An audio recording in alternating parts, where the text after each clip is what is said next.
اللہ اللہ اللہ اللہ اللہ اللہ اللہ اللہ۔ الحمد للہ رب العالمین، والصلاة والسلام علی حبیبہ محمد وآلہ وصحبہ اجمعین۔ اعوذ باللہ من الشیطان الرجیم، بسم اللہ الرحمن الرحیم۔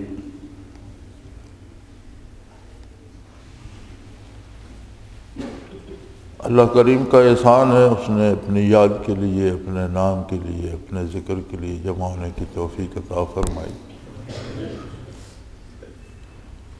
میں صرف دو باتیں مختصراً عرض کرنا چاہوں گا۔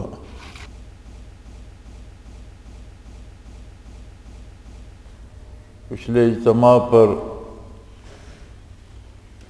ضرورت ذکر اور کثرت ذکر کے بارے بات ہوئی تھی۔ اس میں ایک بات بڑی غلط طور پر معروف ہو چکی ہے کہ یہ ذاکرین اور صوفی جو ہوتے ہیں یہ نکمے لوگ ہوتے ہیں، کام نہیں کرتے۔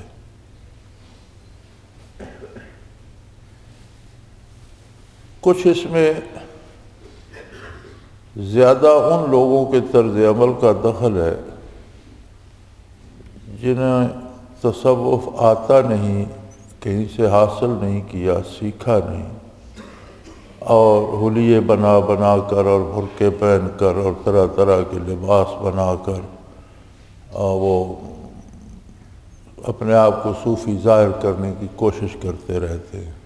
یہ لوگ یقیناً نکمے ہوتے ہیں، لیکن جسے حقیقی ذکر خفی قلبی نصیب ہو، مراقبات نصیب ہوں، وہ شخص غیر صوفی کی نسبت زیادہ فعال ہوتا ہے ہر شعبے زندگی میں، اور اس کی بہترین مثال خیر القرون ہے۔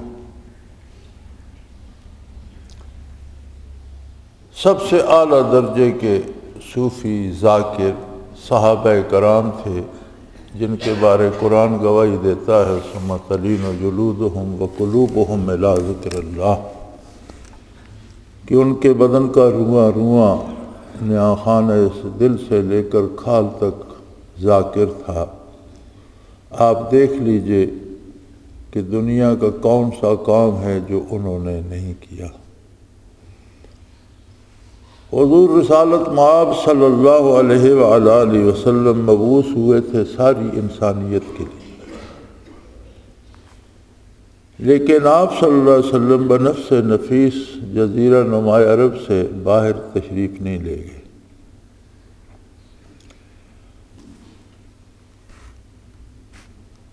کچھ سلاطین کو آپ صلی اللہ علیہ وسلم نے دعوت نامے بھیجے تھے۔ حضور کے وصال کے بعد یہ ذمہ داری خلفاء راشدین اور صحابہ کرام کے کندھوں پہ آ گئی، تو 23 برس میں نزول قرآن مکمل ہوا اور جزیرہ نما عرب اسلامی ریاست بن گیا فتح ہو کر۔ وصال نبوی کے 23 برس بعد معلوم دنیا کے 3 حصوں پر اسلامی ریاست قائم ہو چکی۔ آپ دیکھیے ان کی فتوحات، ان کی تبلیغ، ان کا دین کو لے کر پھیلنا، کہ چائنا سے افریقہ تک اور ہندوستان سے ہسپانیہ تک ایک ریاست بن چکی تھی، جو تاریخ انسانی میں واحد ریاست ہے۔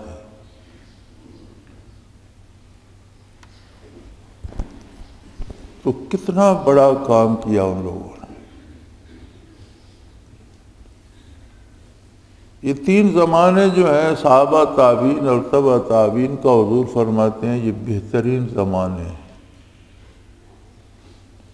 اس کی وجہ یہ ہے کہ جتنے صحابہ تھے سارے ذاکر تھے، جتنے تابعین تھے سب کے دل بھی وجود بھی ذاکر تھے، جتنے تبع تابعین تھے سب کے قلوب بھی وجود بھی ذاکر، اور انہی حضرات نے عملی زندگی میں سب سے زیادہ کام کیا۔ آپ اگر جائزہ لیں گے تو آپ کو پتہ چلے گا کہ دنیا کے کاموں میں بھی کافر کی نسبت مومن کو زیادہ شعور ہوتا ہے، اور دنیا کا کوئی کام سیکھنے کے لیے جس سے کافر کو سال چاہیے، وہاں مومن شاید مہینے 2 مہینے میں وہ کام سیکھ لیتا ہے۔ کام کرنے میں بھی اتنا ہی فرق ہوتا ہے۔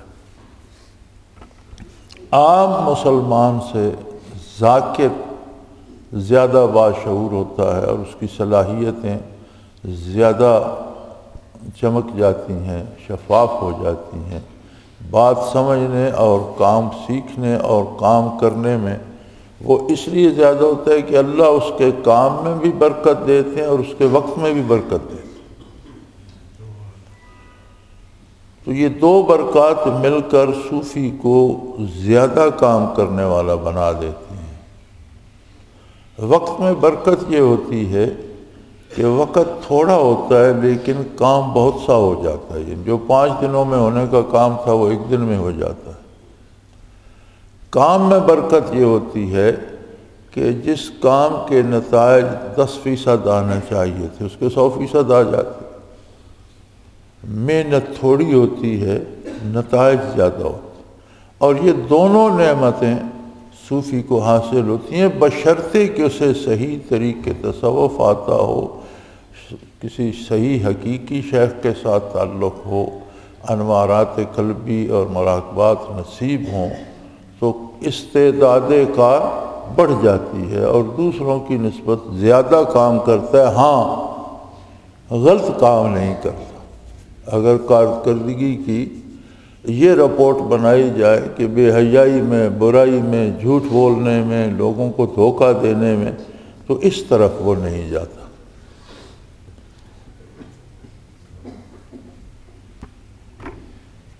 تو اس غلط فہمی میں نہ رہیے، بلکہ کام کرنا اور حضور نبی کریم صلی اللہ علیہ وسلم کی سنت کے مطابق کرنا ہی حقیقی عبادت ہے۔ عبادات 2 طرح کی ہیں۔ ایک عبادت ہے جو فرائض ہیں، نماز، روزہ، حج، زکوٰۃ۔ یہ جو فرضی عبادت ہے جو ہم پر فرض کی گئی ہے، یہ ہماری ذات کے لیے ہے۔ فرائض ادا کرنے سے تعلق باللہ استوار ہوتا ہے، اللہ کی رحمت ہوتی ہے، اور اس بندے کی زندگی میں، اس کے کردار میں، اس کے تمام امور میں برکت ہوتی ہے، لیکن یہ اس فرد کے لیے، ایک فرد کے لیے ہوتی ہے۔ دوسری عبادت یہ ہے کہ عملی امور میں اللہ و اللہ کے رسول صلی اللہ علیہ وسلم کی اطاعت کی جائے۔ وہ اس حد تک ہے کہ نبی کریم صلی اللہ علیہ وسلم کا ایک ارشاد عالی ہے جس کا مفہوم ہے کہ مومن جو روٹی کپڑا یا نان و نفقہ یا خرچہ اپنی بیوی بچوں کو دیتا ہے وہ بھی صدقہ ہے، اس کا بھی ثواب ملتا ہے۔ عرض کی گئی یا رسول اللہ یہ تو اس کے ذمہ تھا، نان و نفقہ تو اس کے ذمہ تھا، اسے ادا سے فرمایا جو چیز اللہ کی طرف سے مقرر ہو جائے اسے پورا کرنا ہی تو عبادت ہے۔ یہی تو عبادت ہے کہ اللہ نے جو کام کرنے کا حکم دیا وہ کیا جائے۔ تو یہ جو عملی عبادت ہے، حلال رزق کمانا، جائز طریق پر خرچ کرنا، سچ بولنا، جھوٹ سے بچنا، دھوکہ نہ دینا، صداقت پر رہنا، لین دین میں تجارت اصولوں کے مطابق کرنا، ناپ تول پورا کرنا، بات کرنے میں اخلاقیات کو ہاتھ سے نہ جانے دینا، یہ وہ عبادت ہیں جن کا تعلق ایک فرد سے نہیں، عامت الناس سے۔ جو عبادتیں ہم پر فرض ہیں ان کا تعلق ہماری ذات سے ہے۔ جو اطاعت پیغمبر صلی اللہ علیہ وسلم ہم کرتے ہیں معاملات میں، اس کا تعلق افراد انسانی سے ہے، تو اس کا ثواب اس سے بڑھ جاتا ہے، اس کے درجات اس سے بڑھ جاتے ہیں۔ لہذا صوفی کو چاہیے کہ وہ اپنے معاملات میں کھرا بھی ہو اور دوسروں کی نسبت کام زیادہ کرے، چونکہ وہ کر سکتا ہے۔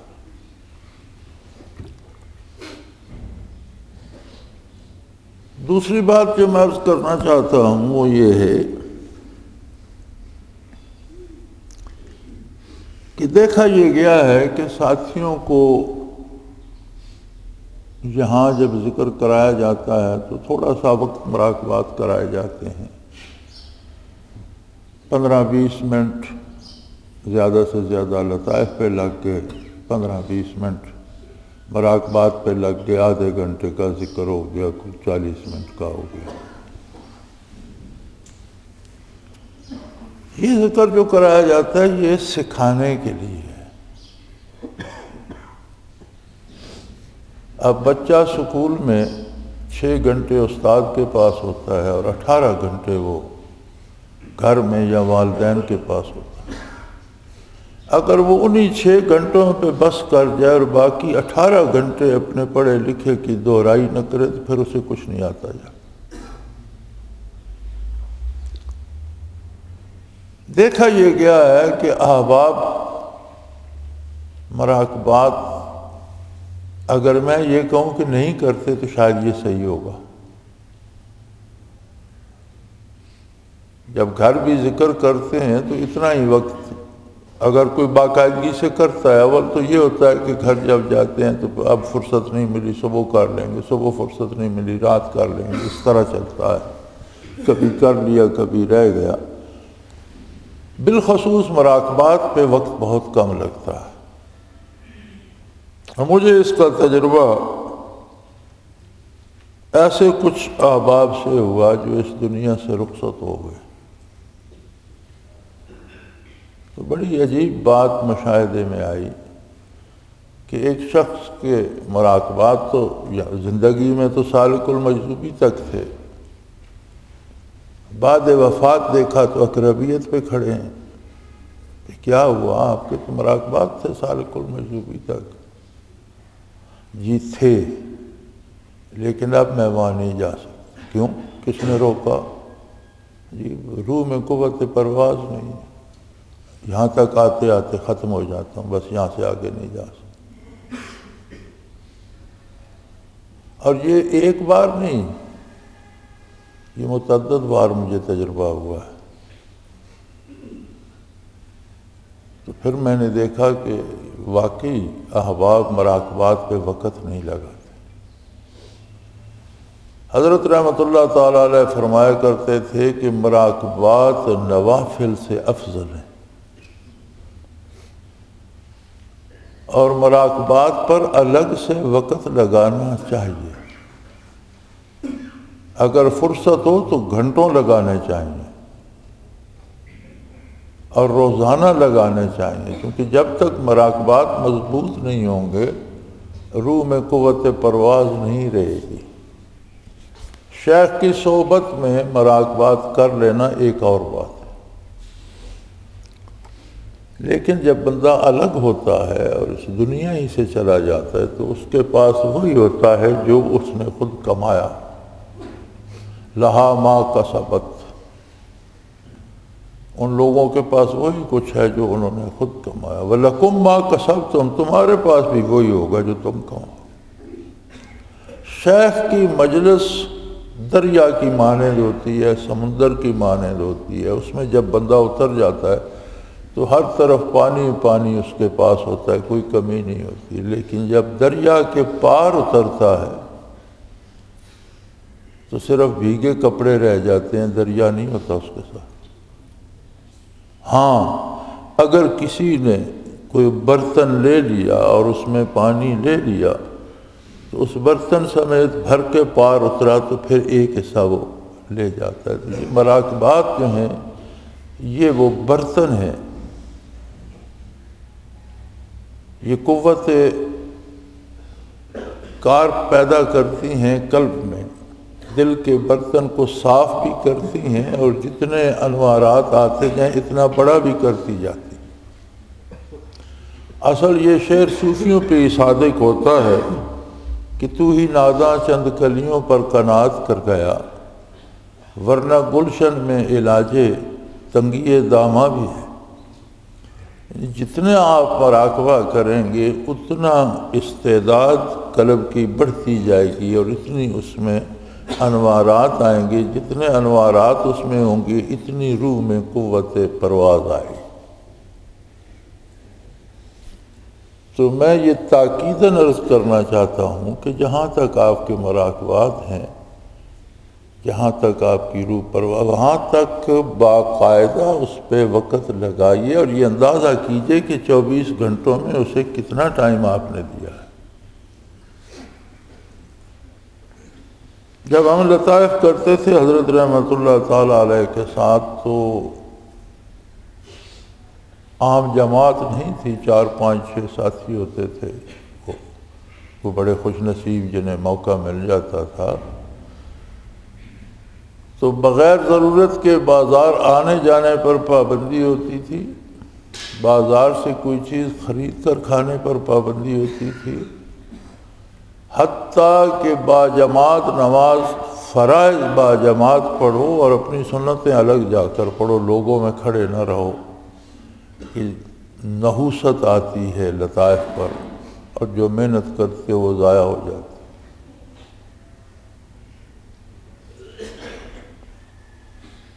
تو یہ پابندیاں چونکہ مشکل ہیں، عامت الجماعت جب عوام میں پھیل گئی تو ہر ایک کے لیے مشکل ہے، تو ان سے کوئی پابندی لگائی تو نہیں جاتی، لیکن از خود ان کا خیال رکھا جائے تو بہت بہتر ہے۔ پھر آپ یہ دیکھیں کہ ہم ذکر کتنی دیر کرتے ہیں اور اس عالم خرافات میں کتنا وقت گزارتے ہیں، کتنے جھوٹ سنتے ہیں۔ جھوٹ بولنا بھی جرم ہے، بہت بڑا جرم ہے، لیکن جھوٹ سننا بھی بڑا جرم ہے۔ یہودیوں کو جب تباہ کیا گیا تو 2 فرد جرم عائد کی گئیں، اکالون للسحت، حرام کھاتے ہیں، وسماعون للکذب، اور جھوٹ سنتے ہیں۔ جو فرد جرم عائد کی گئی، جن یہود پر عذاب نازل ہوا، اس فرد جرم میں 2 جرائم تھے۔ اکالون للسحت کہ یہ حرام کھاتے ہیں، ناجائز طریقے سے لوگوں کا پیسہ کھا جاتے ہیں، اور دوسرا جرم یہ تھا سماعون للکذب، جھوٹ سنتے ہیں۔ تو میرے خیال میں ہمارے لیے تو اگر ہم بازار نہ جائیں، اگر ہم لوگوں کی مجلس میں بیٹھ کر جھوٹ نہ سنیں، تو ایک یہ جو ٹی وی ہر کمرے میں پڑا ہے اسی کا جھوٹ کافی۔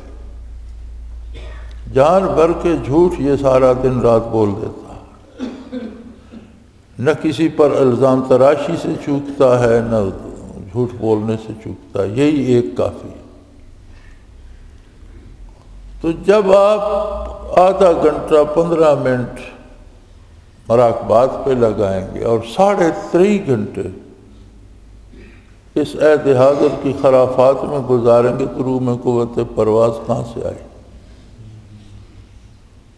پھر جو آپ اس ہجوم میں مطمئن رہتے ہیں کہ کوئی نہیں، میں جب آنکھ بند کرتا ہوں خیال کرتا ہوں تو روح میرے آخری مراقبات تک چلی جاتی ہے، یہ اور بات ہے، یہ آپ دریا کے اندر ہیں۔ جب اس کنارے نکلیں گے تو پھر پتہ چلے گا کہ روح میں قوت پرواز کتنی۔ اور یہ مجھے اچھے دوستوں سے تجربہ ہوا، میں حیران ہوا، تو پتہ چلا جی کہ مراقبات پہ وہ توجہ نہیں تھی، لہذا روح میں وہ قوت پرواز پیدا نہ ہو سکی۔ اس دنیا میں کسی کے پاس کوئی بھی کمال ہو، یہ کوئی بات نہیں ہے، بات یہ ہے کہ برزخ میں قدم رکھے تو اس کے پاس کتنا سرمایہ ہے۔ اصل بات یہ ہے کہ جب یہاں سے نکلے اور برزخ میں قدم رکھے تو پتہ چلے کہ اس کے پاس کتنا سرمایہ۔